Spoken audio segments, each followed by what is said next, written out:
প্রধানমন্ত্রীর সবথেকে পছন্দের শিষ্যা আরএসএসের নাগপুরের হেডকোয়ার্টারের প্রিয় ছাত্র যদি প্রধানমন্ত্রী নরেন্দ্র মোদী হন, তাহলে প্রিয় ছাত্রী হলো মুখ্যমন্ত্রী Mamata Banerjee.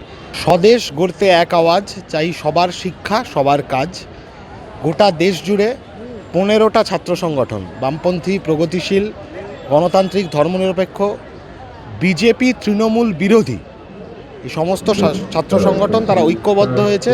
United students of ইন্ডিয়ার জয়েন্ট প্ল্যাটফর্ম তৈরি হয়েছে। এর আগে পার্লামেন্ট অভিযান হয়েছে, চেন্নাইতে ব্যাপক একটা মহাসমাবেশ সংগঠিত হয়েছিল ফেব্রুয়ারি মাসের শুরুতে। তার তৃতীয় অধ্যায় কলকাতার বুকে আজকে কলেজ স্ট্রিটের এই ছাত্র সমাবেশের মাধ্যমে সংগঠিত হচ্ছে। 2024 আগে প্রধানমন্ত্রী বারে বারে বাংলা পার্টি প্রধানমন্ত্রীর সবথেকে পছন্দের শিষ্যা আরএসএসের নাগপুরের হেডকোয়ার্টারের প্রিয় ছাত্র যদি প্রধানমন্ত্রী নরেন্দ্র মোদী হন, তাহলে প্রিয় ছাত্রী হলো মুখ্যমন্ত্রী মমতা ব্যানার্জি।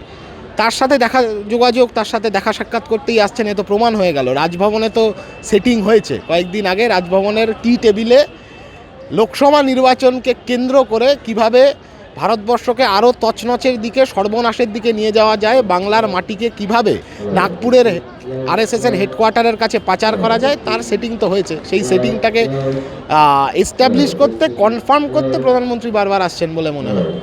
একদিকে বিদ্যালয়গুলো বন্ধ হয়ে যাচ্ছে, একদিকে নিয়োগও হচ্ছে না, আবার আর একদিকে সরকারি ব্যয় বরাদ্দ বাজেটে স্কুল শিক্ষার জন্য কমানো হচ্ছে। কেন্দ্রীয় বাজেটে কমানো হয়েছে, রাজ্য বাজেটে কমানো হয়েছে। মাদ্রাসা শিক্ষা ব্যয় বরাদ্দ কমানো হয়েছে।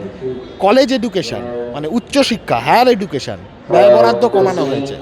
পাবলিকের টাকা সেটা প্রজন্মকে গড়বার কাজে তৈরি হবে না, প্রজন্মকে তোলাবাজ বানানোর কাজে, প্রজন্মকে কানাগলিতে আরএসএসের হিন্দুত্ববাদের এজেন্ডা মাথায় ঢুকিয়ে একটা মূল্যবোধহীন প্রজন্ম তৈরি করার কাজে ব্যবহৃত হবে, সেটা প্রতিদিন পরিষ্কার হচ্ছে।